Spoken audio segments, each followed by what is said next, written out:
Hear about disabled people finding success. Stories from Aotearoa's disabled community. Their journey, your voice, my future. My Rhythm, My Ride, a podcast by My Life, My Voice, hosted by Kylee Black. Good morning, we are here at My Rhythm, My Ride with the incredible Huhana Hickey, Dr. Huhana Hickey. Thank you for joining us today. Kia ora, thank you for having me. I'm really grateful you said yes to talking today, Hu. And I know you're on the board now for My Life, My Voice, so that's exciting. Good to see the rangatahi taking the lead there, the front lines, because us oldies don't need to be at the front lines anymore. We need you guys there, but you need us to help have your back. Oh my gosh, how long have we both been preaching this for? Oh, look, I have for a long time. And I love having a new role. I really wanted to talk with you today about your own leadership journey and your advocacy role. I think it's important that we have you guys ahead of us that we can reach out and learn from, because I don't know what I don't know. And I stand on the shoulders of all of you guys that have gone before us.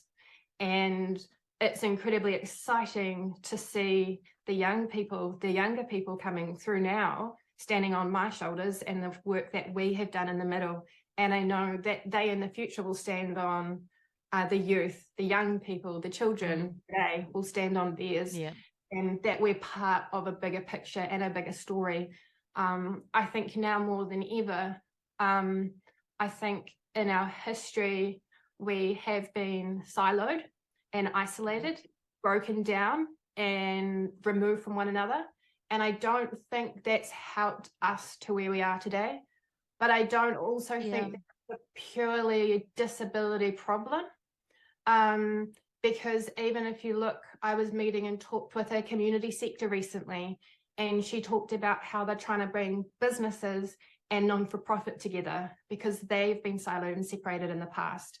And you've got Māori and Pakeha and those separations, and you've got the hurts and that. And I think we've got a lot to learn from Māori culture and tikanga, and the incredible beauty of being whānau, of being part of community. And I think for myself, disability community has given me that, to be part of a wider whānau, and connecting back into my own family history and heritage. But I would love to hear from you, your perspectives on some of that and how you have got to where you are today. You are a Māori woman, disabled woman, who has now our Dr. Huhana Hickey, and lawyer and advocate, and you have mentored a lot of young people. You sit on boards, you fight for people, you put yourself out there. You were part of the euthanasia debate, which is, as was I, which is incredibly complex, even in the disability sector, is an incredibly complex, somewhat controversial subject. But you know, you've been part of the EGL work, you've been part of the individualised funding world. Like, if someone didn't know who Huhana was, who is Huhana, but more than that, you've incredibly rich history where you've had to overcome a lot of challenges and a lot of hurts and trauma. And if you were to go back and talk to yourself today and talk to your younger self, or to talk to the youth, or to give the gold advice, I guess part of this podcast is creating a platform to open a book to go, what can we learn from our disabled leaders, from our young people, and not just from those that are on the front lines, but those behind the scenes, those who we don't necessarily see prominently. How did you get where you got, and how do you do what you do, and just live, do the same? I didn't plan anything, you know, it comes. As a Buddhist, I don't know, I don't believe in reincarnation, but I'm beginning to wonder because this whole wairua journey has been one that I've been questioning a lot of late. And I think even the words are wrong, such as words like God, angels, all of that. It's an image that it puts in people's heads, but I think it's more of an energy of some kind. I can't even explain that properly, but to me, it feels more of an energy. And there's a darkness in humans that is probably why I feel very uneasy about the future. That if the world turns to chaos, that darkness comes to the fore. But there's also a lightness in humans that we see in these times where you've got people just calling out kindness and love and all of that, which battles the darkness. And I don't believe in heaven, hell. I don't believe it's that. But there is a darkness, a lightness that seems to come to us, a good and a bad, whatever you want to call it, that seems to always be a tension between us. So when you're born, when I was born, it was of a generation that there was a lot of hiding of truth and stuff. So when I was adopted, my birth papers had me down as an imbecile and an idiot. So that was the value system at that time. My adoptive family didn't want a Māori baby, so they falsified my birth certificate and changed it. So it was never going to be for me from day one. I had an uncle that was an abuser, you know, from the age of 3. That's what I knew. But there were people that come into your life that keep you going, like my nana. You know, she was my life until she died when I was 9. Like the nurse with my youngest son, where we almost died giving birth to him, but the nurse that was there that held me strong during that time. Or like my best friend's grandmother who took me in with this baby and looked after me for 11 months and got me on my feet and taught me. Those are the people that guide you. So I can't even give you half of their names of some of these women, mostly women. Can't give you some of their names, but there are people like my adoptive father who was a National Party fan and loved Muldoon, but he was a believer of social justice, taught me to be a servant to the people. He was a committed Catholic. And it might be a Catholic thing, I don't know, but this concept of servanthood has always stayed with me. So I was always taught from a very young age that you give to community, you give to others, you give of yourself. So when I was young and naive, I wanted to be a nun so I could work with the little black babies in Africa, which is the story that we were given as kids, you know, that they were the people that needed God and they needed you. And I wanted to work there. And I had a nun look at me and go, you? Well, you're going to be nothing more than a house mother and a wife and mother. As though there was something to, there was no value in it somewhere. And I was upset. Yeah, but they never saw, well, they never saw the value. But then things happened that weren't good. But out of it came my principal, who was a young nun then, who I reconnected at the abuse inquiry, and she's in her 80s now. And we reconnected. She helped with my healing from giving that testimony, and she's in Hamilton. And old sister Barbara was just, she was amazing. She supported me in court when I was 14. She helped me through that time. She helped me see her viewpoint on things. And she was one of the peace wahine Palestine for Peace people on that ship that Marama got kicked off, and that she was on there too. So it's women like that, or inspired by people like Princess Tupuia, who was my great-grandmother's best friend, great-grandmother's best friend. My mother telling me stories about that, my birth mother, and in childhood, and what, you know, just how they interacted. Those are the things that get you strong, you know. But it's funny that the minute you start to find your voice, if you've had a life of abuse, people push back. It hurts. Yeah. If you're used to pain, it hurts. People hurt you. I've had to learn to lift out over that, not to care, because from the age of 11 until my 30s, I was suicidal, and I had been in a coma 3 times. I was near death at one point where they told my family I'd never come out of it. My best friend was pinching my arm and everything else and whispering in my ear, "You bloody better wake up." And I did, apparently. I squeezed her hand, and the doctor said that was the equivalent of a 10-mile run. That was my return. Another time where I almost died, and my cousin from Parihaka was staying with her. And this was the last time because something happened that I can't explain. This is where the spiritual world mixes with the human world. But it was in Hamilton, and I decided that I was going to succeed this time. So I had all my pills and things, but I also had alcohol, and I was down by the river. I had intended to take them and then go in the river so that I couldn't be saved. I woke up several hours later on the side of the bank of the river, and it could be a hallucination, I don't know, but my tupuna were telling me, don't you dare. It is not your time. And that turned, because then I came out of my coma. Someone must have found me, came out of that coma, and I saw my son. And for the first time, this 9-year-old boy was looking at me, and I saw what I was doing to him. And I made a promise to him that day. So that day I put myself 3 years of therapy. I hated every minute of it. I would fight the therapist, everything else, because I was used to being able to say the things that they want to hear so I could get out of therapy. But this time I knew if I did that, I wasn't going to change. I stopped drinking 37 years ago, and I stopped drugs 37 years ago, and I cleaned myself up about 30 years ago, and really it was a different person to who I had been. So when I was gifted the name Huhana, which is just Susan in Māori, it was for a reason. And I don't deny my birth name, but my birth name is the old person. Huhana is who I am.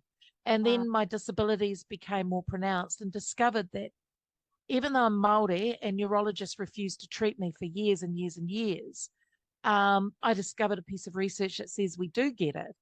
But I was even asked this year by the head neurologist, how much Māori have you got in you? And I looked and thought, I have just been doing all this work around racism in our health system. And I looked at him and I said, I'll turn it around. I'm half Sami. My father is Sami. They're the reindeer people of Scandinavia.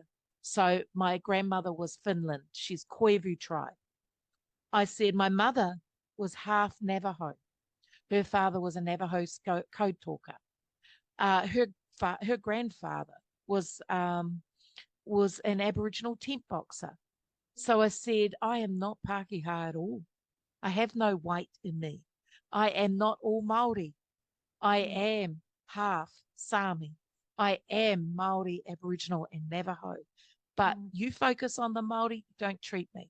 And he didn't treat me again, and I just said to him, why do you guys bother to see me once a year? He said, so we can monitor your progress. I said, oh, so you can watch me die without treatment, slowly and painfully over the next 20 years.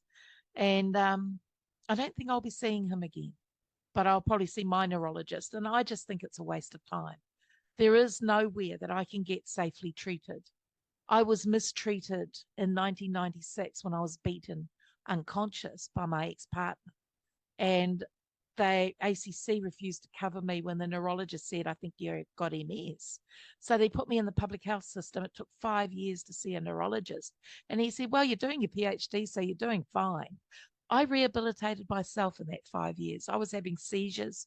I was doing all sorts of things. And I had to rehabilitate myself because nobody would help me. I couldn't read or write. My best friend taught me how to do that. I'd got a master's with first class honours 5 years after that. Then I went on and did my PhD. And I'm stubborn, I guess. Not everyone's a stubborn person. So not everyone survives adversity. I'm stubborn. When I decided that I was going to live and not try and end my life, I decided then that no one is going to take it away from me either. As someone who has experienced a lot of hardship and heartache and fight and toil, you get to learn this new, I have kind of coined the term, I don't get the privilege of living asleep, or because I have to grapple and fight for my everyday. Like you, I battle pain every day. And so I have to dig into myself every day. Sometimes I feel like it's a privilege because I don't get to go through the motions of life and get caught up in the everydayness of life. But maybe some of your struggles and the things that you have been through have given you an awakeness to see the struggle and the toil for others as well, and to identify that in them.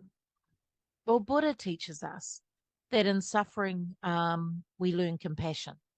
So, and I have to agree that, well, you can learn compassion. Some people just become bitter and twisted and quite closed in, and you can see it in their bodies and their minds. They're bitter, angry, they don't cope, they scream out, they fight against everything, and they become negative people. It's not how I want to see life.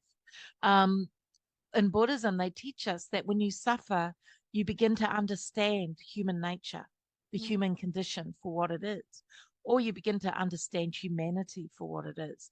I have purposefully watched, like if I'm really uncomfortable about something, I try and understand it.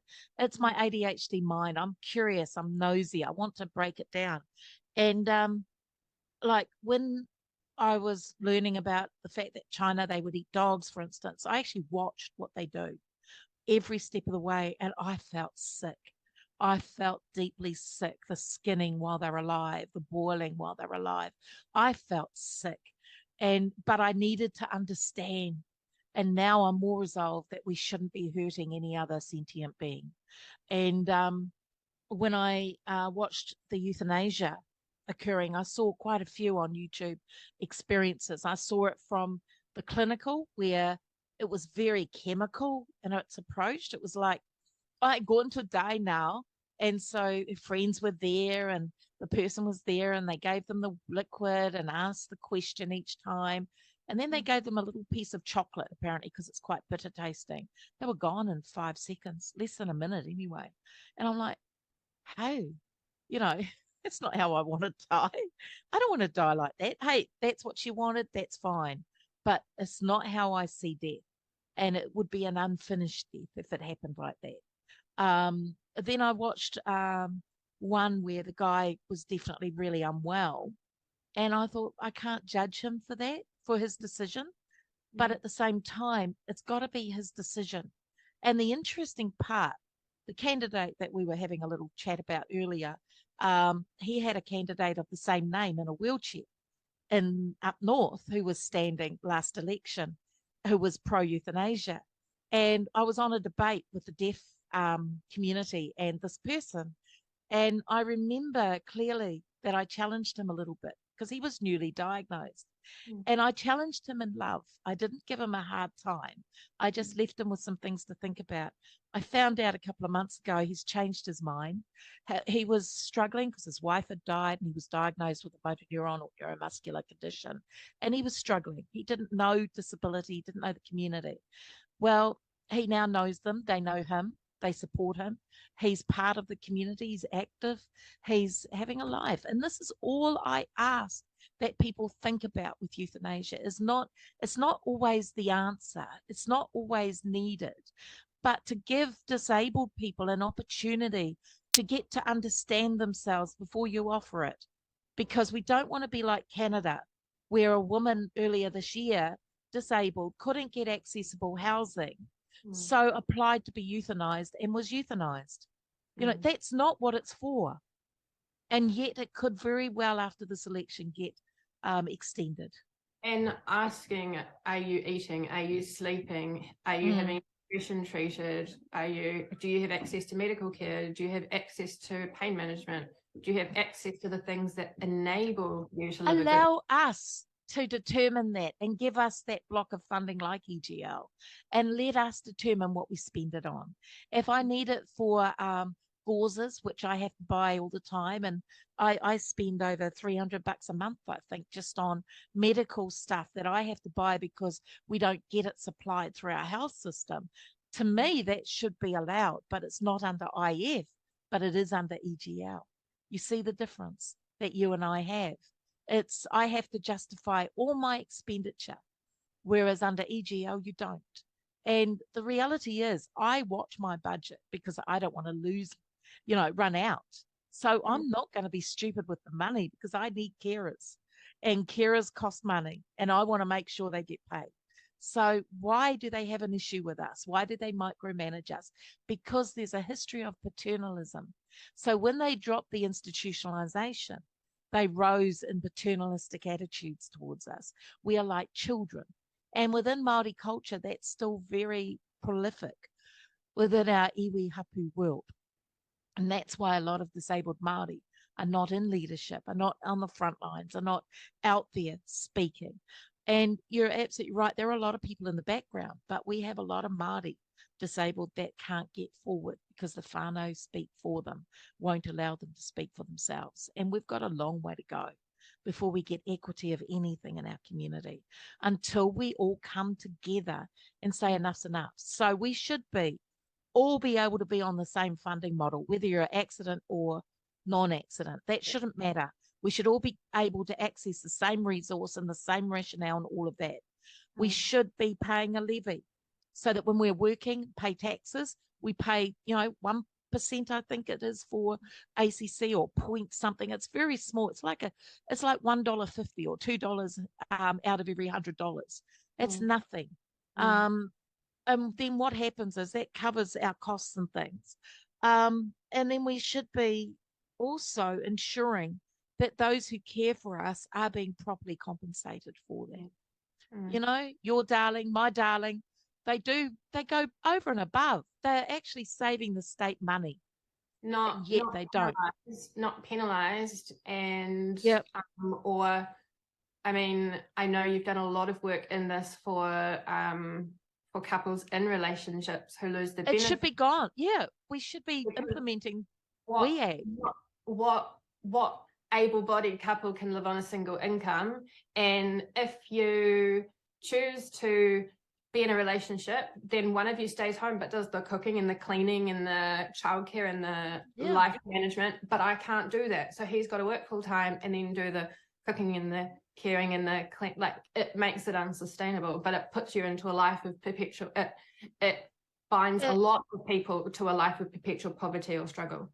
Well, we made that decision and we got married and we declared it. And as a result, my dear darling gave up their career for me, to support my work, because when I do work, I earn good money, but I don't work consistently and long enough to actually pay myself a wage. So, I've had to learn how to manage all of that. And they gave up their career. I mean, they didn't go to university just to sit and look after me. They went to university for a career. And, that sacrifice can't be unnoticed, but it is. And we had the theme we had with the welfare report we had was simply, we had a theme because we discovered most people on benefits were doing one of these 4 things. So it was earning, learning, caring, volunteering. We have found people worked, but they weren't earning enough, or they're in multiple jobs and still not enough, needed top-ups. People were learning, but of course it's not enough, and you need support and help. Volunteering, many disabled people give of their time for nothing because they're on a benefit and they feel like they're giving back to their community. And caring, many of those who are our carers are on supported living carers benefits. And they still receive calls to go and do training at Work and Income, and we have to ring them every time. And it's frustrating, but it's the system the way it is, and that's what we need to be changing. We also shouldn't be on a benefit. We should be on a pension. It should be a universal pension for disabled, and it should be across the board. And it shouldn't be that hard for people with mental health conditions to go from job seeker support, sickness into SLP. And we should have what the blind get automatically, which is SLP, and they can work without losing it. That should be, I've got the exemption before they took it away. They've taken it away since, but I still have it because I'm under the old act for that. But it's not fair. It is unfair, because people should be able to, we don't work regularly, we work intermittently, if at all. So we should have a basic universal income that covers our needs and a little bit more to live on and enjoy life with. But we should be allowed to earn, and everyone should have that right that's on that pension. Or you're put into a position where you have to work more and push yourself past the point. Become sick, go back on a benefit, then you get better, then you work again for a little while, then you come off because you become sick, and then you go back on. It's a system that's broken. The WEAG report should have been fully implemented. That was 5 years ago. It doesn't look like it's going to be now, unless we get a strong coalition on the left. But sadly, you've got a very strong sense, because what people don't realise is they want to change, but we're still in a pandemic, and that making that change could actually be the undoing. Māori or not, it really doesn't matter. It's about the constructs, or the kaupapa, and it's about the collective nature that we have. It's about embracing whānau as taonga, as treasures. It's about incorporating those values, but having them for all of us. Bring the most marginalised on board, you bring everybody up. You know, by keeping the most marginalised down, you're not bringing everyone else up. Huhana, you made a comment before. You said that you have been able to climb your way forward.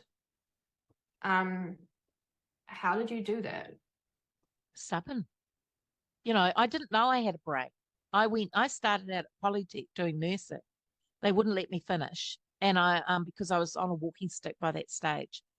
And I said to her, well, you know, I got accepted into uni.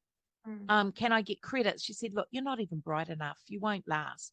I got to university, and it must have been the right environment for my ADHD brain, because I had 8 operations that year. One was a hysterectomy. So I was very sick.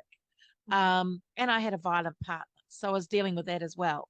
I did 5 papers. I got 3 A's and 2 B's and 1 scholarships from that day on. And then that's when I extended into law, did a Bachelor of Social Sciences, majored in psychology and women's studies. Then I studied law and got a master's in laws with first class honours distinction, and then a PhD in laws. And but how? Because then I discovered I did have a brain, and I really enjoyed learning, a curious mind, and it opened and opened and opened. The beating in 96 put me back down in my grades, but I went right back up because I had the dean of the law school backing me all the way. I had my really good friend who taught me how to read and write again, or learn to use technology to read to me so I could understand the words I was seeing on the page. And slowly it came back as my brain was healing. Saying, and it's a little bit cliche, but I'm really drawn to it, which is we're all only ever temporarily able-bodied, and if you make it accessible for disabled, if you make it accessible for the marginalized, you make it accessible for everyone. Disability inclusion doesn't just benefit disabled people, it benefits young mums, it benefits those who have injuries, it benefits the elderly, it's inclusive for all of us. Well, think about it.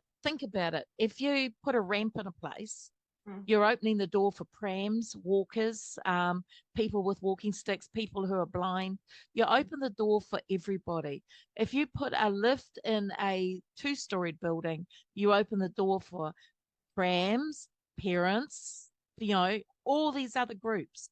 If you have different lighting in rooms, you open the door for people who are not only visually impaired, but people with other issues as well, or, you know, preference. So it just makes sense to me.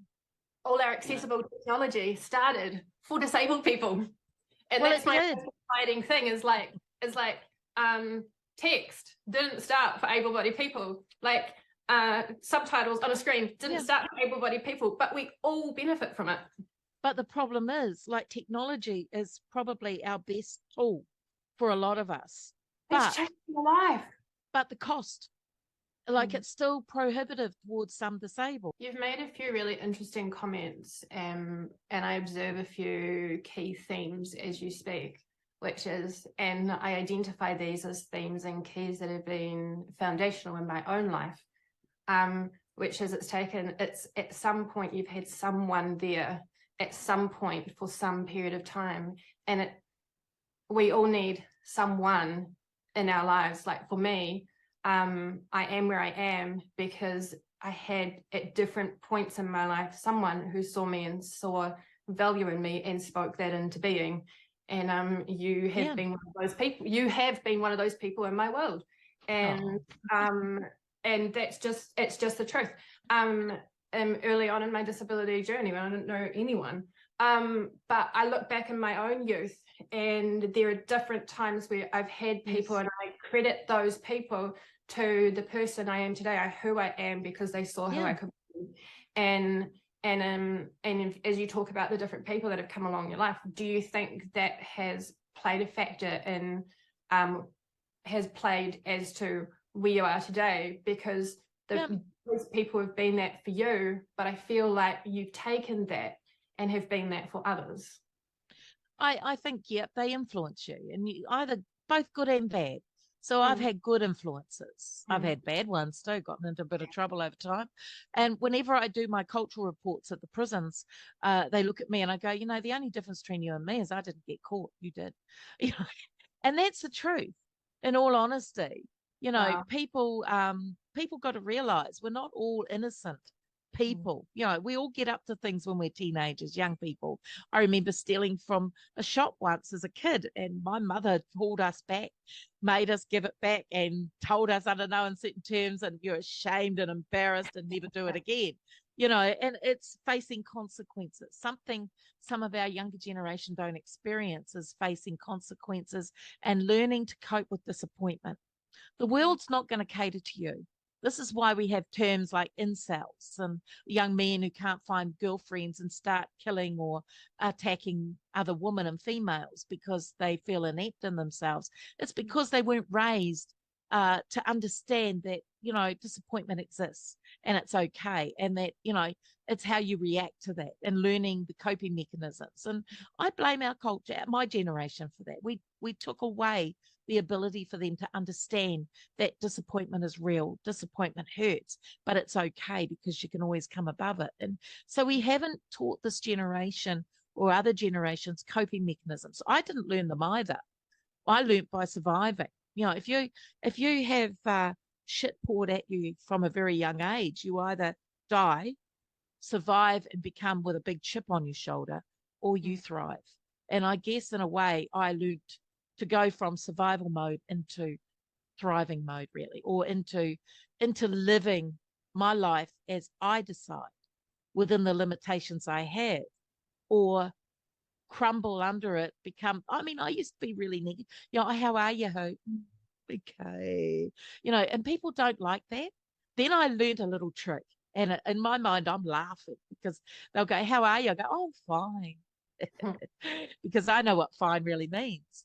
You know, effed, insecure, neurotic, and emotional. So, you know, so when I say I'm fine, I'm either really fine or I'm just joshing with you. We've got past that how are you bit and we can get on with the conversation. But, you know, it is how people perceive you at the very beginning. If they see a negative person, people avoid negative people.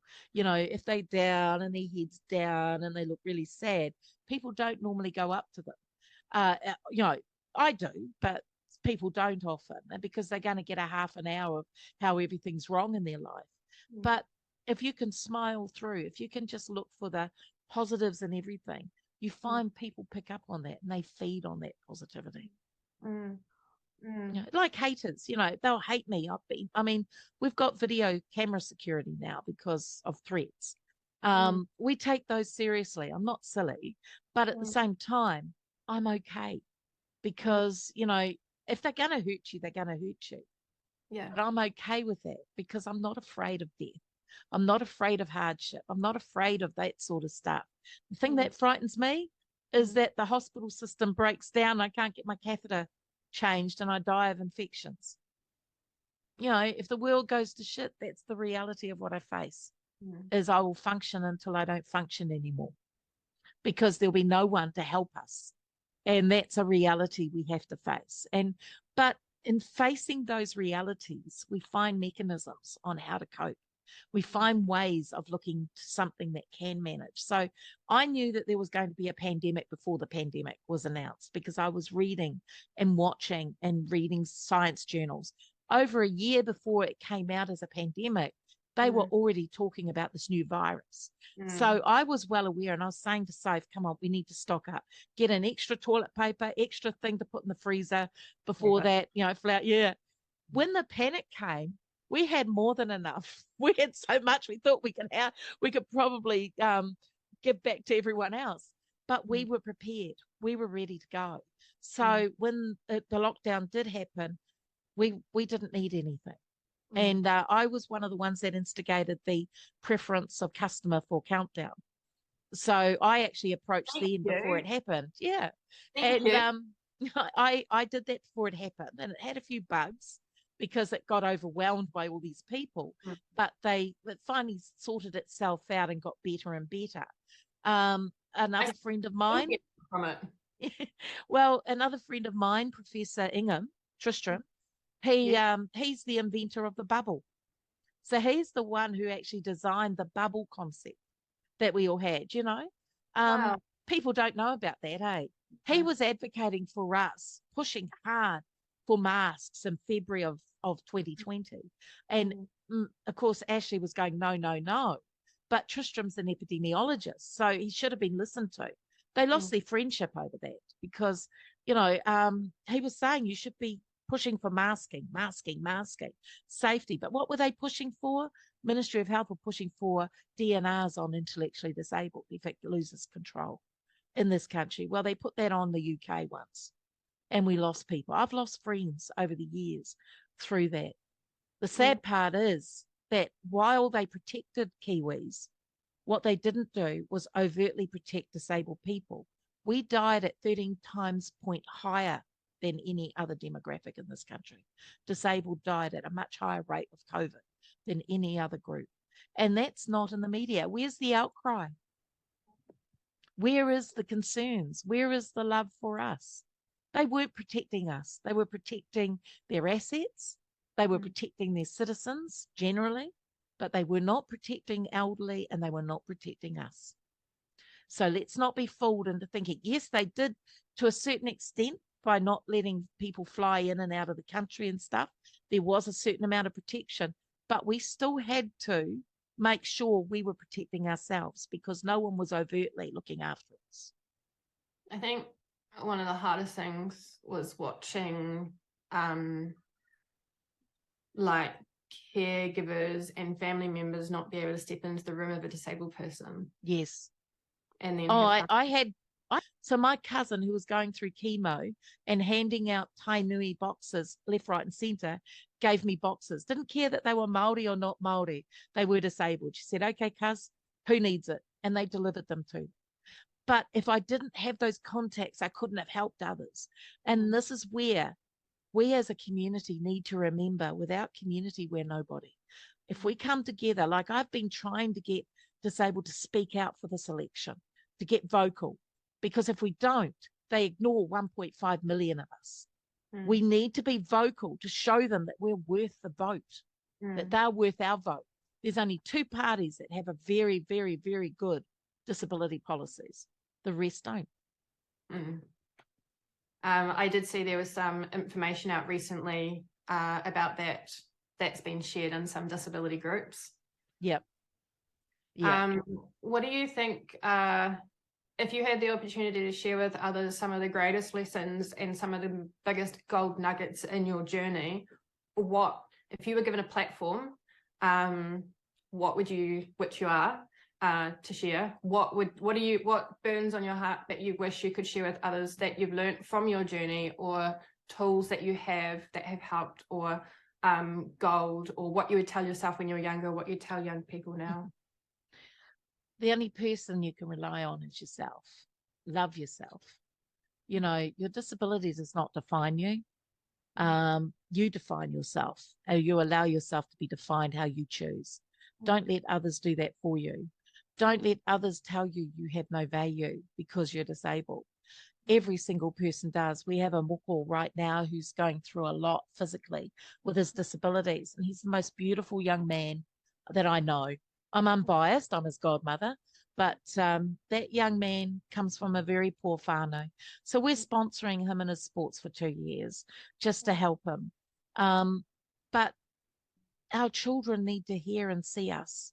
We need to be vocal. We need to collectively show we are different from others in that we are ignored, devalued, deemed a burden. So let's change that. You know, visibilize, become vocal, become loud. Don't be afraid. Just because people get abusive on social media, block, delete, block, delete. Don't let them define who you are, because you have been created by whatever it is you believe in. You know, whether it's this energy, whatever it is, your life is your life. It's precious. You don't get to worry about that after your life. You can't come back and go, oh, I should have done it like this and this and this. You live one life. You need to live one life. You know, pain is pain. I meditate and I take one morphine a day and I have a bit of medicinal cannabis, and that covers my day. I don't take pain relief during the day. Find out what works for you regarding your pain.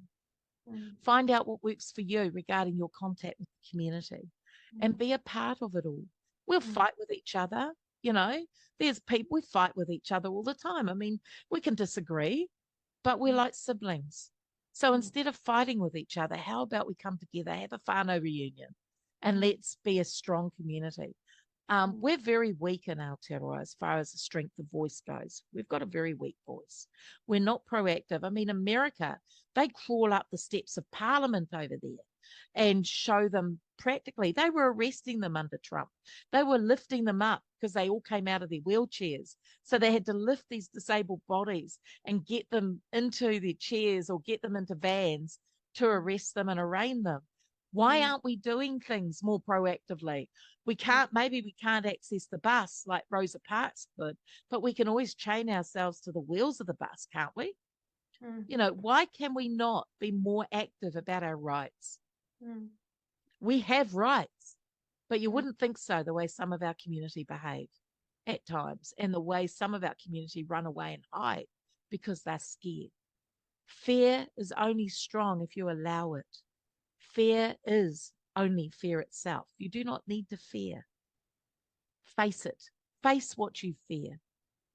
You know, that's probably the strongest message is don't let fear rule your life. You rule the fear that you have. Overcome it. Face it. If you don't like flying, you're afraid of it, go fly. You know, I mean, the only reason I won't do bungee jumping is because it does detach retinas, and I think my body's a bit too old to take that risk. But, you know, have a bit of an adventure. Take a risk. Go forward. I've been terrified walking into the unknown time and time again. I still am. I hate change. But you know what? When I walk into the unknown, I find it's not as bad as I thought it was. But you have to say yes to walk into the unknown too. Well, you do. Don't do it unwillingly. You've got to say yes. You can do it though. Don't scared. Everyone can. Don't be afraid. And yes, sometimes it won't work well. Sometimes it will. But when you start to overcome fear, you find it easier to do it time and time again. I don't want to fly to Melbourne in November. I'm safe at home in my masking and avoiding society, but I can't run away and hide forever. So I'm going to fully mask up, and I'm going to take my HEPA filter, my portable one, and I'm going to go and do what I can to stay safe. I'll take that risk, but I won't be stupid about it. I'll do what I can, facing the reality that we might come back sick. How have you faced when things haven't gone right, or when you've You learn. made mistakes? How have you learn felt on that? Oh, I feel bad, but then I think about it and I learn from it. I felt really sick when I got the threats this year. In fact, I'd never felt that sick. I really wanted to throw up. They were horrible, worst I've had. And I've been beaten up. I've been, you know, multiple times. I'm used to it. But this was a threat that chilled my bones. I faced it. I went to the police, did what I had to do. Then you protect yourself how you can. And that's all you can do. And I'll face it. If they turn up at my door, I'll face it. You know, and you can't avoid life, is the point I'm making, which I will have to go shortly, but you can't avoid life. And so therefore live it, but also live it. Don't be reckless about it. I mean, yeah, when I was young, I probably took so many risks that I should regret it, but I don't, because every risk taught me something. You know, I had 2 children out of wedlock. One was a forced adoption. He's a mess. I'm waiting to either be told he's died or he's in prison. He lives overseas. And my baby is doing very well in life and lives with disabilities. But, you know, it was hard because I thought I was making mistakes. And it's like, oh my gosh. So I stopped drinking and drugging and started a clean life because I made a choice. My choice was, I gave birth to him. I'm responsible for him. I'm going to make him, give him as much as I can. We lived up poor. He never asked for anything. He knew we were poor, but he was raised to be resilient. He owns his own home.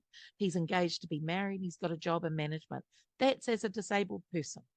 And he can do it because I taught him that. Because when he left school at 15, I said, okay, you're either coming to uni with me, or you go out, look for a job, or you go volunteer somewhere. The door's locked. You're getting out the door with me. You can choose where you go. He got a job. Then he got more jobs, and built himself up. And that's how, that's how it works. It works for us all. If we face our fears, don't be afraid. If you fail at something, it's okay. Just lick your wounds, take time out, reassess. Will you go back there, or will you take a different journey? I really wanted to be nursing. That was my dream. I ended up in law. I hate law. Things don't always happen as you want it to happen, but it gave me skills I needed for this journey. Dr. Huhana Hickey, my friend, thank you. Thank you. Thank you for sharing your pieces of your life and wisdom with us. There's so much more we could touch on, and we have hardly scraped the surface. But we'll do a series. I'll come back another time. How's that? Sounds good. Thank you for your time today. Thank you for your work in advocacy and for what you do for young people and what you do for your community and those you see. I know there's a lot that goes on behind the scenes that people never see. So yeah, true. And for your time today too here. Thank you so much. Thank you. Take care. Bye. Ngā mihi. My Rhythm, My Ride, a podcast by My Life, My Voice, available on YouTube and Spotify.